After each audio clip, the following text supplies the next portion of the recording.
ស្លឹកគ្រៃ lemongrass នៅក្នុងក្បួនខ្នាតឱសថបុរាណស្លឹកគ្រៃមិនត្រឹមតែជួយបណ្ដេញខ្យល់និងសម្រាលការឈឺចាប់នោះទេប៉ុន្តែវាជាភ្នាក់ងារបន្សាបជាតិពុលដ៏អស្ចារ្យខាងក្រោមនេះជាសារធាតុចិញ្ចឹមគុណប្រយោជន៍និងមូលហេតុដែលយើងគួរប្រើប្រាស់ស្លឹកគ្រៃ Why the aromatic healer មើមនិងស្លឹកគ្រៃ 1. សារធាតុសកម្មសំខាន់ៗដែលមានក្នុងស្លឹកគ្រៃក្លិនក្រអូបប្រហើរដែលយើងធំពីស្លឹកគ្រៃគឺកើតចេញពីប្រេងសំខាន់ៗ essential oils និងសារធាតុរ៉ែជាច្រើន Citral and geraniol ជាសមាសធាតុប្រេងសកម្មដែលមានសមត្ថភាពខ្ពស់ក្នុងការប្រឆាំងនឹងការលាកសម្លាប់បាក់តេរីវីរុសនិងផ្សិត Antioxidants សារធាតុប្រឆាំងអុកស៊ីតកម្មរួមមានសារធាតុ chlorogenic acid isoorientin និង Swertia japonin ដែលជួយការពារកោសិកាមិនឲ្យខូចខាតជាតិរ៉ែសំខាន់ៗសម្បូរទៅដោយប៉ូតាស្យូម ម៉ាញ៉េស្យូមជាតិដែកនិងវីតាមីន A, C 2. គុណប្រយោជន៍និងការជួយព្យាបាលជំងឺព្យាបាលបញ្ហាប្រព័ន្ធរំលាយអាហារទល់ខ្យល់ហើមពោះតែស្លឹកគ្រៃមានប្រសិទ្ធភាពខ្លាំងក្នុងការជួយសម្រួលដល់ការឈឺចុកចាប់ក្នុងពោះបណ្ដេញខ្យល់ទប់ស្កាត់ការកន្ត្រាក់ពោះវៀននិងជួយសម្រាលរោគសញ្ញានៃជំងឺដំបៅក្រពះលាងសម្អាតនិងបន្សាបជាតិពុល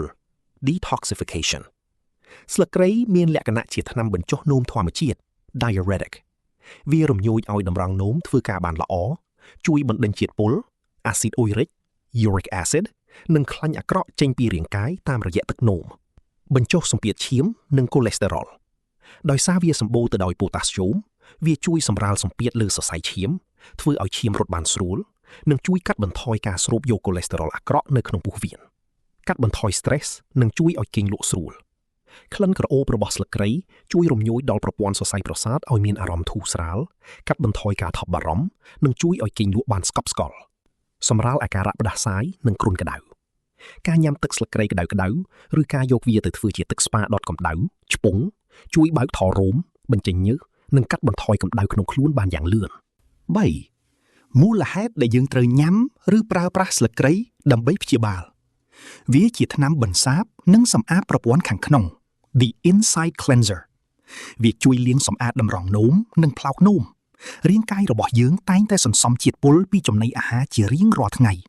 ស្លឹកគ្រៃដើរតួដូចជាអ្នកចម្រាស់កាកសំណល់ទាំងនោះជួយការពារកុំឲ្យកើតគ្រោះក្នុងតម្រងនោមនិងទប់ស្កាត់ការឆ្លងមេរោគក្នុងផ្លូវនោម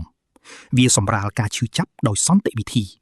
សារធាតុ Citral នៅក្នុងស្លឹកគ្រៃមានសមត្ថភាពរារាំងសញ្ញានៃការឈឺចាប់និងការរលាកធ្វើឲ្យវាមានសុវត្ថិភាពខ្ពស់សម្រាប់អ្នកដែលមានបញ្ហាឈឺសន្លាក់ឬឈឺក្បាលរ៉ាំរ៉ៃវាជាឱសថពហុមុខងារងាយស្រួលប្រើយើងអាចប្រើប្រាស់វាបានទាំងការញ៉ាំធ្វើជាតែឬគ្រឿងទេសស្លនិងការដកដង្ហើមស្រូបយកក្លិន aromatherapy ដើម្បីព្យាបាលផ្លូវចិត្តនិងផ្លូវកាយក្នុងពេលតែមួយរបៀបប្រើប្រាស់ដើម្បីព្យាបាលតែស្លឹកគ្រៃលាងជាតិពុលនិងជួយឲ្យគេងលក់យកគល់ស្លឹកគ្រៃ 2-3 គល់មកដំឲ្យបែករួចកាត់ជាកង់ៗយកទៅដាំជាមួយទឹកស្អាត1លីត្រឲ្យពុះរយៈពេល10នាទីអ្នកអាចពិសាទឹកតែស្លឹកគ្រៃក្តៅៗនេះពេញមួយថ្ងៃអាចបន្ថែមក្រូចឆ្មាឬទឹកឃ្មុំបន្តិចដើម្បីបង្កើនរសជាតិការឆ្ពង់បំបត្តិផ្ដាសាយយកស្លឹកគ្រៃទាំងគុម្ពទាំងស្លឹកនិងគល់ទៅដាំជាមួយទឹកឲ្យពុះរួចយកមកឆ្ពង់គ្របភួយដើម្បីឲ្យញើសចេញនិងជួយឲ្យស្រឡះច្រមុះ